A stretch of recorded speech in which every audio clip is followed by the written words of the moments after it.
Boom! Sunlight. I'm outside. Talk about Doctor Who. Wearing this hat. In the summer. Directly underneath the sun. Why? Dedication. And it was more economical to shoot it this way. Sorry I'm a day late. Usually like to do these on Saturdays because that's Doctor Who Day. But, you know, scheduling happens. So, going off my notes. Again, I will probably do this every week until the end of time now, or at least till next season. I still consider this season 1, episode 3, based on the new soft reboot, so season 1. And again, episode 3, because holiday specials, Christmas specials are their own thing, not part of season continuity, but that's my opinion, and the opinion of a lot of other people. But hey, it would not be Doctor Who if we're not talking and arguing about numbers, so it's kind of tradition. Anyway, this will probably be full of some rambling because my notes on this are pretty light, actually. Nothing against the episode, it's just the way it's structured. There wasn't really a lot to take notes on. If you look at this episode on paper, like on the script, I'm sure it probably looks like a bottle episode, which is a television term we use for when you've got the whole season is scheduled, budgeted out, and you know, like, your finale is going to cost a lot more, so you got to kind of cut costs and do a bottle episode. There's a very famous one from Breaking Bad with the fly in the warehouse and stuff. Bottle episodes are meant to be low budget, or lower budget production than the rest of the season for that reason. This was not a bottle episode, even though it's structurally written like one, because you got the Doctor it's more a gimmick episode, which is very Stephen Moffat. Like, I was going to say, the first thing on my notes here is besides the season number thing, which is the whole thing. And I always make note of the writers in the episodes. Obviously, I put it in the thumbnail for this one because, you know, Moffat is obviously a very divisive Doctor Who writer. I used to kind of toil in journalism in the Doctor Who fan world. Trust me, I had the ink to prove it. That joke works at 2 levels. I just thought of it. Journalism joke. But anyway, no, one of the reasons I got away from that is I defined the Doctor Who fan base as toxic, and this was like 12 to 13 years ago, before that was a term. We weren't talking about toxic fan bases like we are nowadays, but yeah, and a lot of that had to do with Moffat. Amongst the, again, hardcore passionate fans, I found that he was a very divisive writer. People either loved him or hated him. There wasn't a whole lot of middle ground. I personally really like him, so I was looking forward to this episode for that alone. But it is definitely, and Moffat's been known for this, of writing kind of episodes around the idea of a gimmick. I mean, here at Blink, for example.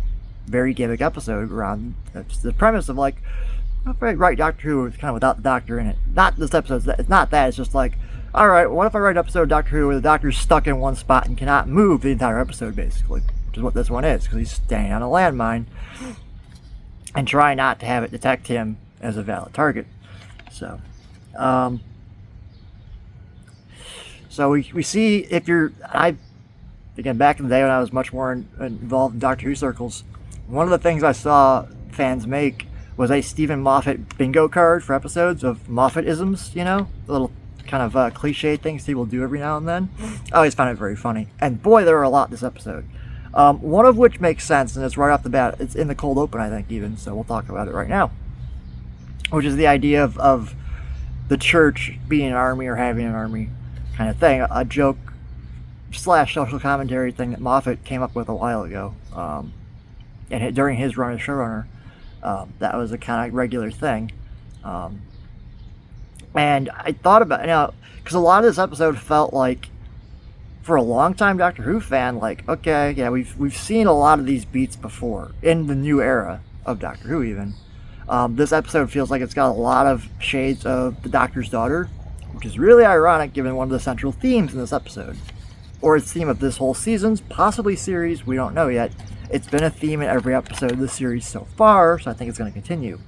Very family theme. And we'll kind of get to that. Before I go off that note, I do want to go back to one of my favorite lines from the episode, which is when Ruby first discovers the whole, like, I forget the Angloan Marines, they refer to themselves. It just breaks Ruby's brain a little bit. She's trying to figure it out. And kind of, as she's questioning, it's like, since when is a church an army? And the Doctor responds, great. Since most of your history, you've been living in a blip. Great line. I loved it. It is, because it's historically accurate, too. Always great when you can fit that into a joke. Historical accuracy. But yeah, I'm not going to break down what happened in the episode. Obviously, this is full spoilers, so I'm assuming you've seen it. We all know kind of what happens, but I just want to talk about, kind of go over some themes. And this is an Easter egg, because initially, not in my notes, but I looked at the Villain Guard algorithm, like, this feels like setup for something we're going to return to. And then it was pointed out, the one time I watched a video before I actually made my own, which I generally have a rule of thumb not to do. I generally don't watch anyone else's stuff before I make my own review to keep it kind of pure. But like someone did remind me, car. I'll wait. Got all living around Detroit, don't you? Anyway, as someone reminded me, theories actually, props for him. This is not the first mention we've had of Villain Guard, and he's right. That's all he said about it. That just popped in my head. I'm like, oh yeah, because the first ever Stephen Moffat episode of Doctor Who was the introduction of Captain Jack, an empty child, which may be the first name of the first or second part of that two-parter. It's funny, people that don't like Moffat, I've seen them also, these same people online, cite some of their favorite episodes from the Russell T Davies era, the original one. And a lot of them, I don't think they realize, are episodes that Moffat wrote, like Empty Child, like Blank, etc. There's like, he's actually got most of his stuff under Davis has been really interesting. But yeah, no, I bring that up because yes, when we first introduced Captain Jack and his squareness gun, he does make mention of having stolen it from the Villain Guard armory. Yeah. So I'm like, I don't know if at the time that was a reference to a classic Who thing. I don't recall it, but I'm not as well versed in classic Doctor Who as I am modern series. Either way, it's a nice callback to at least that episode. The way Theories mentioned it, like it's been mentioned more than once in previous, shows. I only remember it from that one occasion with Captain Jack and the squareness gun. Yeah, I remember he has that line about stealing it from the Villain Guard armory. I have a lot of episodes like memorized pretty much because I've seen them so many times. Basically up until the Capaldi era, I've seen all those episodes multiple times, a lot. There's a reason the tattoo's here. And I had the stupid hat. I used to have more stuff too. And a shirt doesn't fit anymore, though I have to be wearing it. Although it's extremely hot out here and this hat's not really helping. This is my second video of the day because I was doing a hockey thing earlier. Go figure. Anyway, let's return to my notes before I trail off too much. Oh, yes, I do want to make a note of two particular lines, really three, but two in particular, that I really enjoyed. That, again, if you're having that Stephen Moffat bingo card at home, get ready. Because, where is it? I wrote it down. Oh, I didn't write the exact line down, or the lines, because it just would have been a lot of writing, because it's like 3 sentences, or a half paragraph or something. When the Doctor and Ruby when Ruby first finds the Doctor stuck on the landmine, and he kind of is freaking out a little bit and gets distracted by telling like a side story. I'm like, one time I was in a bet to defuse one of these, but I lost, by the way. It's like he notices getting distracted by his own tangent. Felt very 11th Doctor to me.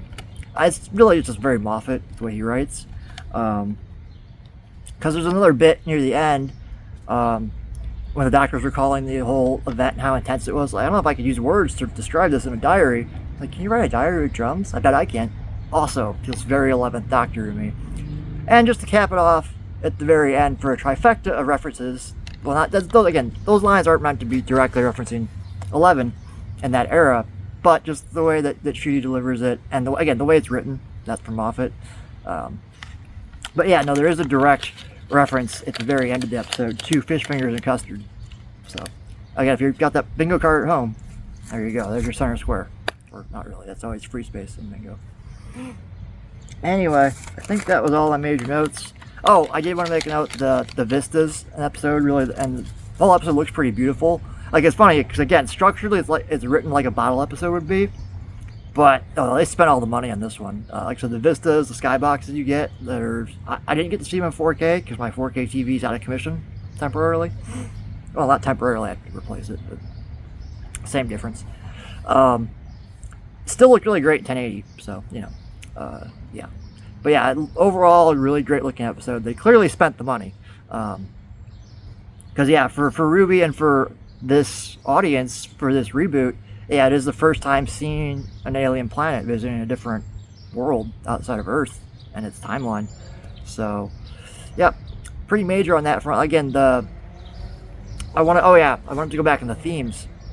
When the Doctor's trying to convince the AI version of the Space Dad, Vader, Vater, clearly not Darth Vader, no reference there. But it is kind of funny, he's Space Dad in the episode. Because the Doctor does, this has been the running theme I touched on earlier, throughout the new Russell T Davies era, has been about family.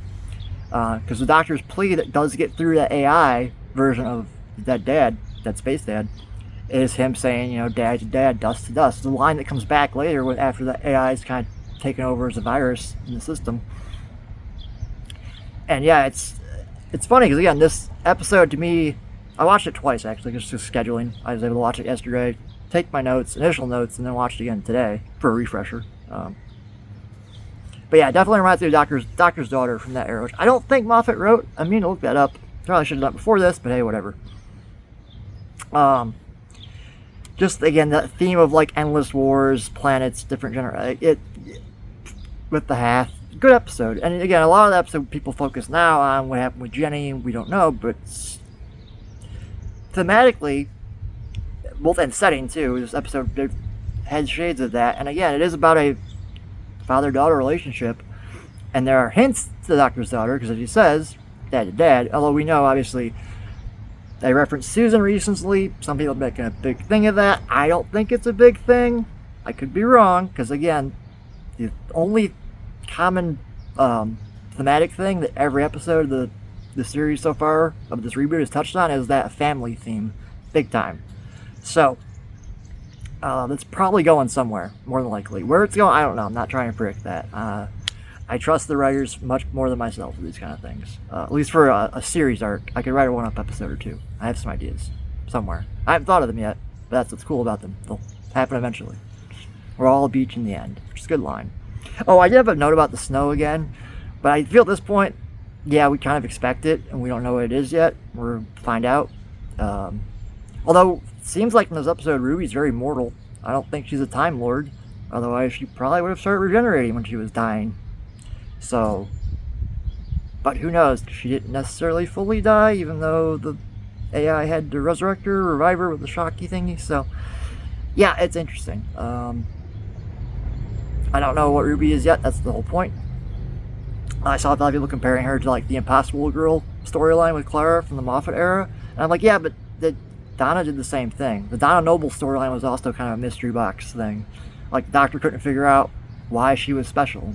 So I mean, it's not the first time they've done this kind of story, and I think it's still different. I remember seeing articles and stuff before this series started, after they cast Melly Gibson as Ruby. I never really read them, but I remember seeing a lot of headlines saying they're talking about the relationship between the Doctor and companion were going to be kind of different with this duo. I didn't ever go into what was said about that, but I can see now where that arc's probably going. And it's probably going to be much more a father-daughter kind of relationship. Something we haven't really seen fully in the past, I don't think. Yeah, not even during Capaldi's era, even with Clara, did it feel like that. Maybe at times. No, actually, if anything, it felt like she was the parent. No. I need to go back and rewatch some of that again. It's been a while. Actually, I want to go back and rewatch all of this stuff, the new era, because I've only seen it all once. So, but I am rambling. I did want to talk about next week. I don't know what the episode's called or who wrote it. I'm sure the information's out there. But it feels like it's more of a horror vibe, like one of those episodes where they kind of lean more on the horror aspect, heavier than others. So, yep. I will say there was a slight tinge of that body horror, at least in Boom, with the vacuum tubes of the smelted people.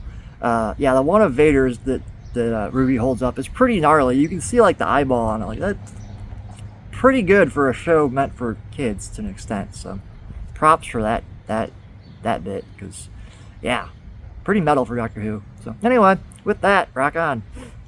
See you next week.